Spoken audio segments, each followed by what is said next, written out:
할렐루야.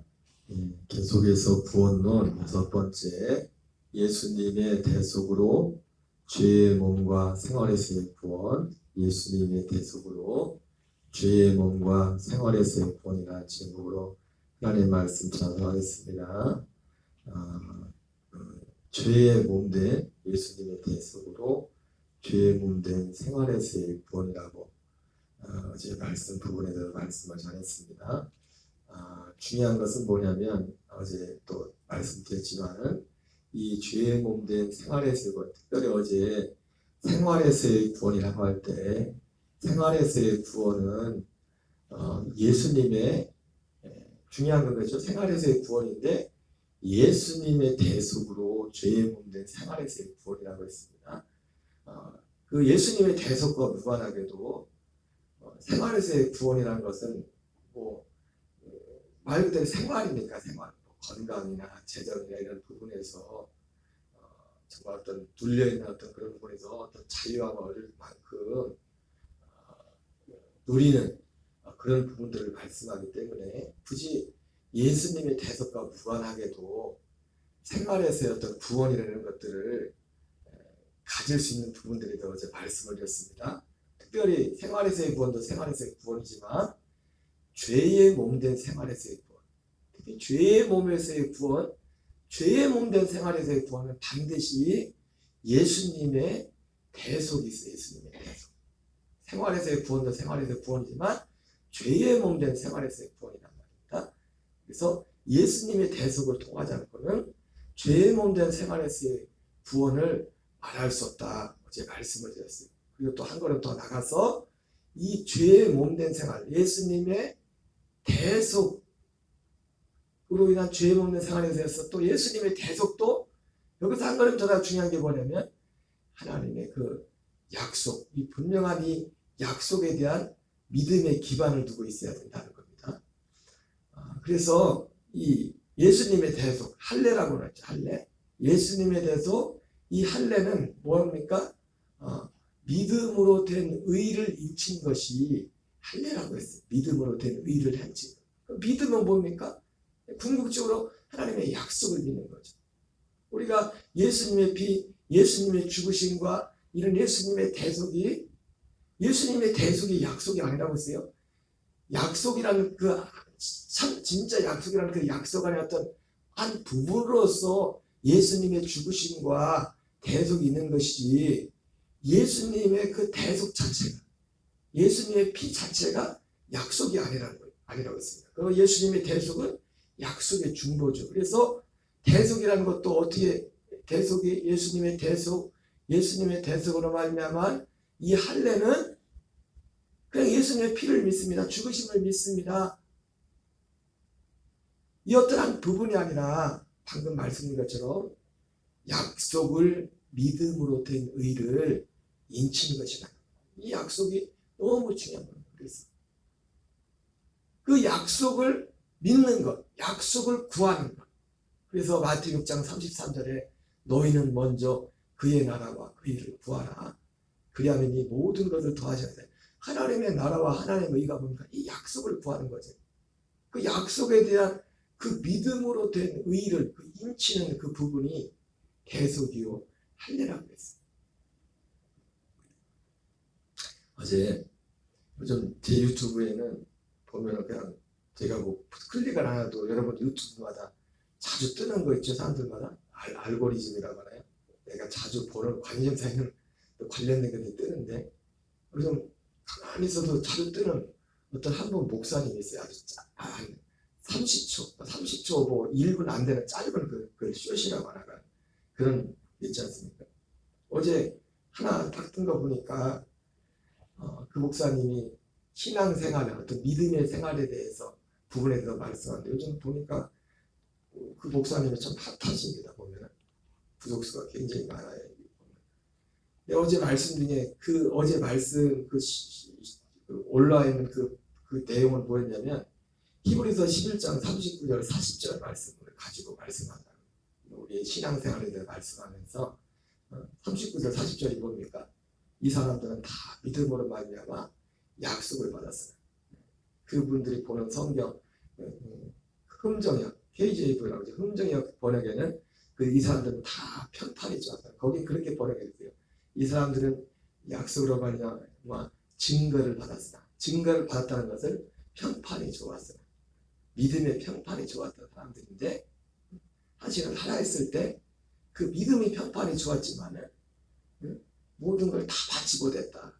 그러면서 요지는 그거예요. 히브리서 11장 39, 40절에서 우리가 예수 잘 믿는다고 지금 당대의 모든 게 다 잘 되는 것이 아니다. 안 될 수, 그게 그런 것이 아니다. 그러면서 요지가 그거예요. 사람들이 거기에 댓글에다 참 중요한 말이라고. 그런 면이 있다고 말씀드렸죠. 예전에 어떤 목사님, 지금 침례교회 총회장으로 나오신 그 목사님, 그분도 이제 성경을 가르치는 교사 같은 어떤 세미나를 많이 하시는 분인데, 그 아버님도 목사님처럼 그분이 어릴 때부터 그런 트라우마가 있어요. 예언 기도에 대해서 트라우마 좀 안 좋아. 왜냐면 아버지 살아계실 때 어떤 집회 올 때마다 어떤 분이 기도해 주는데요, 이런 어떤 타협들에 대해서 크게 할 것들에 대해서 이제 말씀을 크게 기도를 해줬는데, 아버지 살아계실 때 뭐 그게 맞는 게 아무것도 없더라고요. 근데 지나고 보니까 그게 아버지한테 기도했던 게 자기한테 다 일어나고 있어요. 옛날에 어떤 선교지에 있었던 선교사님도 그런 비슷한 경험이 있었어요. 선교지에서 어떤 선교사에게 대해서 그런 비슷한 어떤 기도들을 받았는데, 타협들에 대해서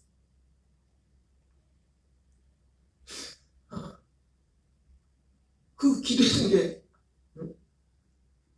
뭐 된 게 없는 거예요. 근데 시간 지나 보니까 자기도 아버지 이어서 선교사가 됐는데, 아버지한테 해줬던 그 기도가 자기가 그걸 다 하고 있다. 예를 들자면 그 목사님이 히브리서 11장 39절 40절에 대해서 말씀하면서 그런 어떤 뉘앙스로 히브리서 11장 39절 40절을 말씀하시는 거예요. 이분이 요즘 제일 많이 다루는 주제가 종말과 재림과 이런 부분들에 대해서, 구원에 대해서 책도 이만하게 썼더라고요. 저도 그 책을 읽어보려고. 뭔 내용인지는 대략 알겠어요. 그 책을 안 봐도 그분이 하시고자 하는 말씀들이 지금 대체적으로. 그런데 어제 그 말씀 중에도, 그러니까 히브리서 31장 39절 40절에서 그 목사님이 그렇게 구원에 대해서 여러 가지 말씀하지만, 거기서 제일 중요한 건 그런 부분이 있지만 그런 내용들이 그 이면에 있죠. 제가 그만 말. 그러나 거기 히브리서 11장 39절 40절의 핵심은 뭡니까? 하나님의 약속이에요. 약속. 그리고 그 마태복음 22장 제가 말씀드렸잖아. 20장에 나온 것처럼 포도원 푸근의 비유처럼 먼저 된과 나중 됨의 그 비밀. 먼저 된 그 사람들이 그렇게 믿음이 좋았지만, 요한복음 4장에 나오는 제자들이 예수님이 말씀하신 것처럼 너희들 이 선배들은, 그러면 선배들은 누굽니까? 히브리서 11장 6절 그 이하부터 나오는 믿음의 사람들이에요. 다 나와 있는 그 사람들. 그 사람들은 너희들보다 그렇게 다 수고하고 했지만 그들은 수고하였고 너희들은 그냥 수고한 것에 참여하게 된다. 그 약속에 가는 것인데 그분도 그 약속을 그걸 모르는 거예요. 그 믿음에. 그냥 막연히. 그럴 수밖에 없어요. 단지 예수님이 십자가가 구원이라고 하면, 십자가로 죄산 받는 게 구원이라고 하면 그분도 우장창 주장하는 게 그거든. 그것만 가지고 계속 얘기해요. 그러니까 그분이 지난번 말씀드린 것처럼 심지어 그분은 은혜로 구원받기 때문에, 휴거되는 것도 은혜 안에냐고 휴거되는 거기 때문에 깨어있으라 그렇게 가르치는 그런 교회는 가지 말라. 심지어 그분은 그렇게 가르쳐요. 왜 뭐 깨어있으라 그런 얘기 하느냐? 은혜로 구원받지. 그러니까 생명이 빠지면 아무리 좋은 성경을 가지고 좋은 번역을, 완벽한 번역을 가지고도 생명의 부분을 놓쳐버리면, 하나님의 진짜 약속이 뭔지를 놓쳐버리면, 정말 그 목사님 보면은 젠틀하고 정말 신실하고, 우리 볼 때 정말 신실한 분이시거든요. 제가 지난번에 왔을 때 충격받았다니까. 깨어 있으라. 뭐 그런데 교회는 조심하라고. 은혜로 구원을 받는 거지. 죽어도 은혜로 되는 것이지. 은혜가 거기 목사님 어디까지만 얘기한 거예요?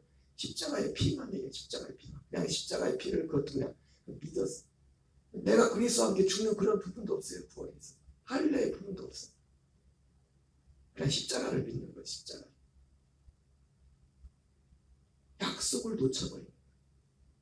그러니까 죄의 몸된 생활에서의 구원의 부분에 있어서 어제도 말씀드렸지만 생활에서의 구원은 말을 구원이라고 표현했지,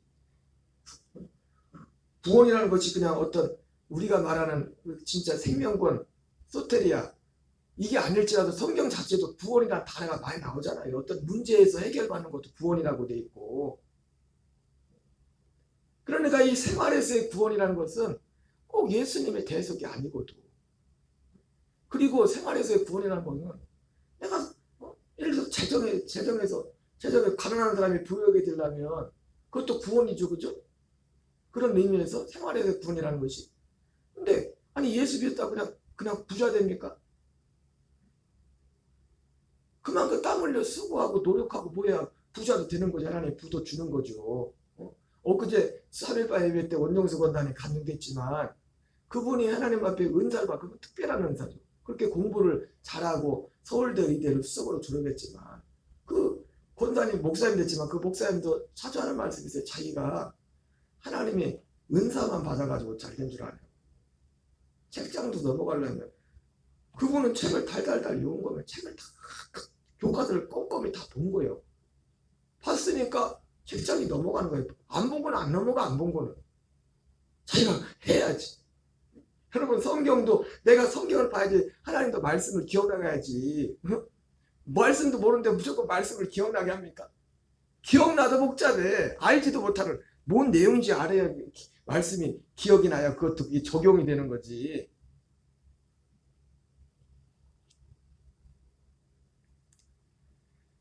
그래서 생활에서의 구원도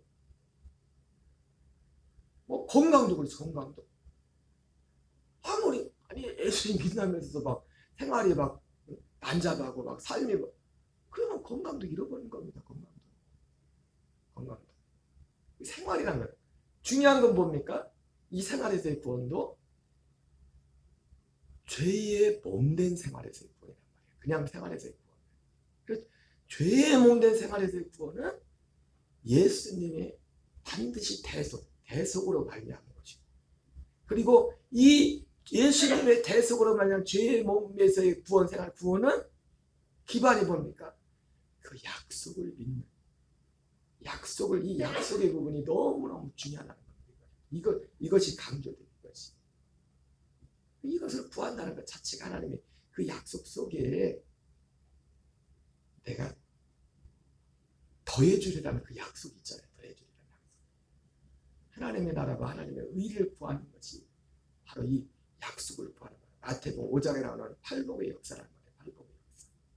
제가 어제도 그걸 잠깐 보면서 거기에 댓글 다는 분들은 맞습니다. 이 부분이 참 중요합니다. 지금 내가 평판이고 예수님을 잘 믿어 지금 사람들을 볼 때는 너 예수님 잘 믿는데 뭐 잘된 게 뭐가 있냐고 그렇게 말하지만 그런 사람들 위로를 받는 거죠. 그런 면에서 제가 아까 말씀드렸죠. 그런 면이 있습니다. 육신적으로. 어떻게 보면 그게 생활에서의 구원에 관한 부분일 수 있어요.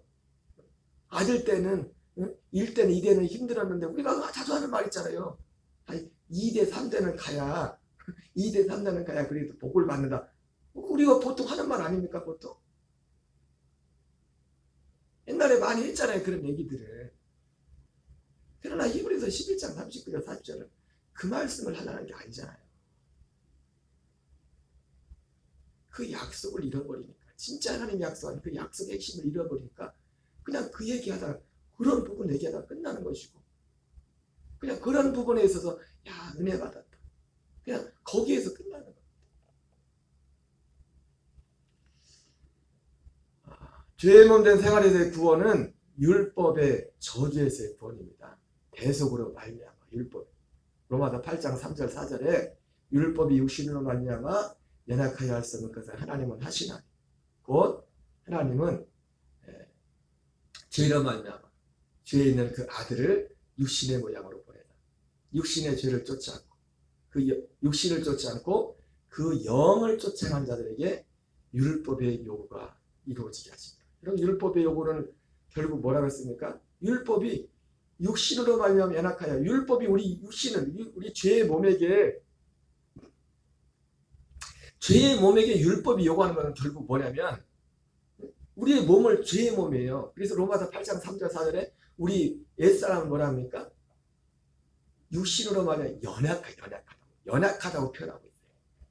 이 율법이 육신으로 말하면 연약하여 할 수, 율법을 완전히 행할 수 없다. 율법 자체에도 하나님의 의가 되기 때문에 하나님의 의가 되는 그 율법 자체를 우리 육신 죄의 몸은 그걸 이룰 수가 없어요. 행할 수가 없어요. 온전히 행할 수가 없어요. 그래서 그 율법의 요구는 뭡니까? 우리를 향해서 죽음을 요구하는 거예요.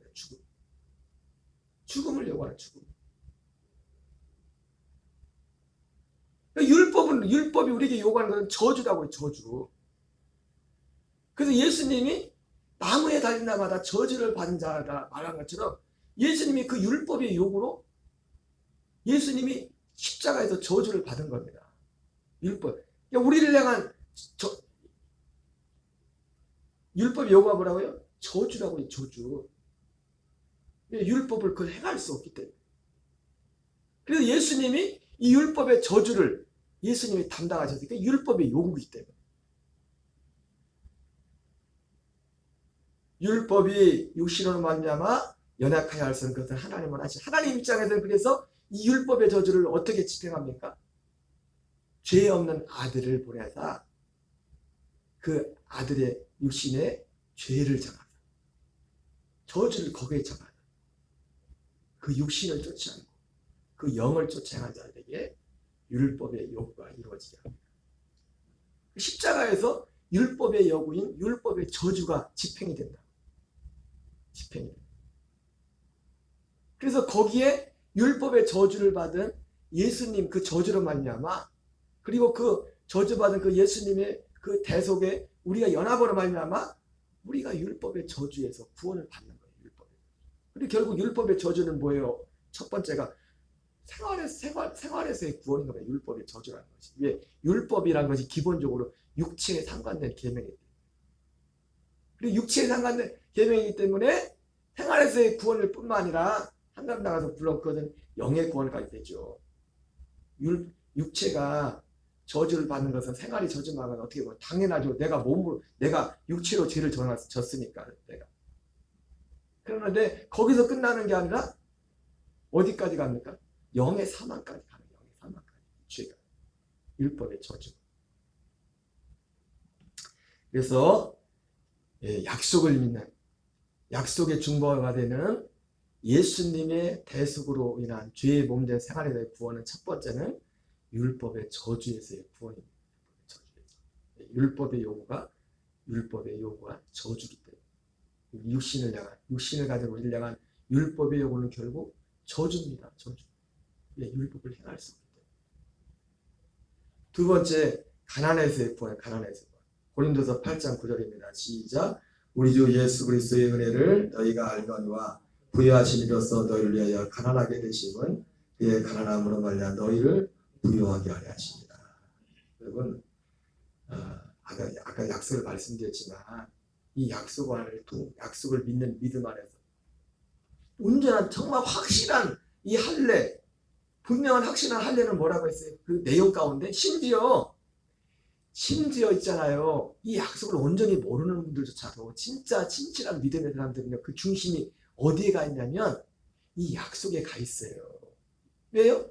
그 사람들은 진짜 신실한 분들은 이 약속, 예수님의 피가 구원이라고 믿는 분들 중에서조차도 정말 신실한 분들의 마음의 중심은 어디에 가 있냐면 약속에 가 있다고요. 가난한 마음이 있고요. 의에 줄이고 목마른 마음이 있고요. 애통하는 마음이 있고요. 이 세상에 먹고 마시는 거기에 우선순위를 두지 않는다고요.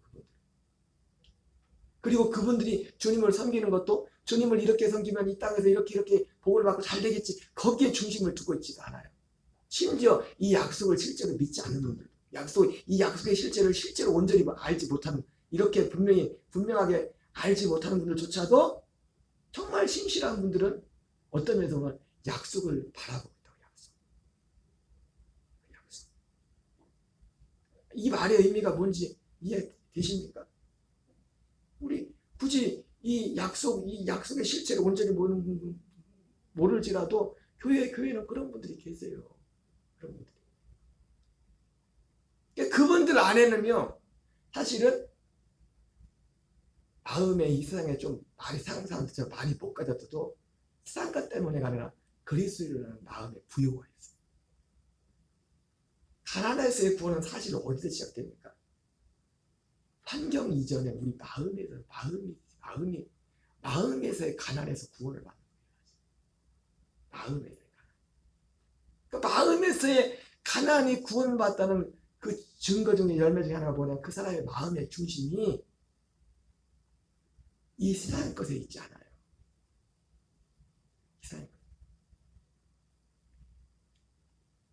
예수님의 대속으로 죄의 몸된 생활에서의 구원이 두 번째, 가난에서의 구원인데, 실질적으로 말하면 또 이것도 왜 가난에서의 구원입니까? 약속과도 관련이 되는 거죠. 왜? 원래 하나님의 약속, 이 약속을 위해서 모든 만물을 주님이 준비했잖아요. 이 약속들을 위해서 모든 만물이 준비된 것이기 때문에 왜 이 세상의 물질 세계를 왜 만들었어요?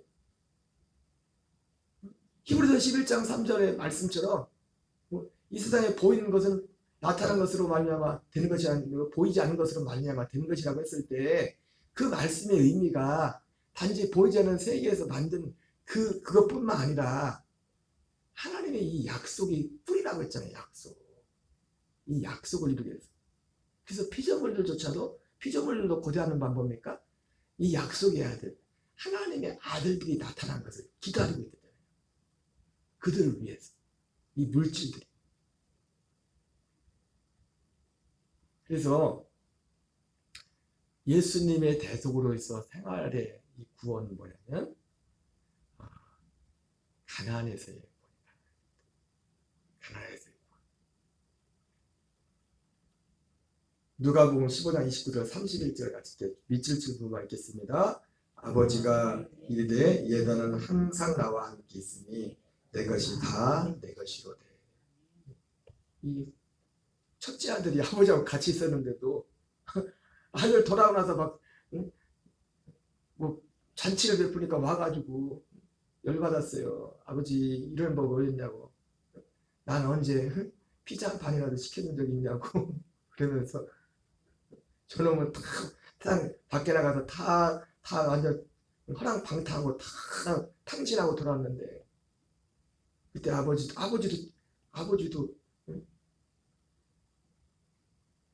충격을 받았어요. 당황을 해가지고 아버지가 너 왜 그런 말 하냐? 너는 항상 나와 함께 내 것이 다 내 것인데 왜 그런 말 하냐? 먹고 싶으면 먹지, 그냥 먹으면 되는 거지. 잡아먹으면 되는 거지.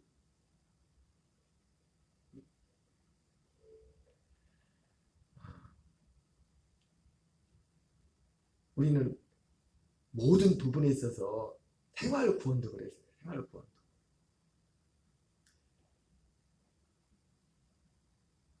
다른 예수님의 대속으로 말미암은 생활 구원 말고 다른 것들은 그냥 지금 내가 받지 못한 것을 막 기도하고 뭘 해가지고 막 그걸 받는 거예요.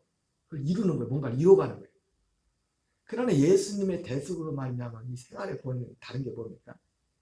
이미 DNA적으로 내 안에 새롭게 뭐가 바뀐 거예요. 보이지 않는 부분. 이 모든 면에서 다르고 모든 면에서. 성령 충만함 받는 것도 그래서 제가 한번 말씀드렸잖아요.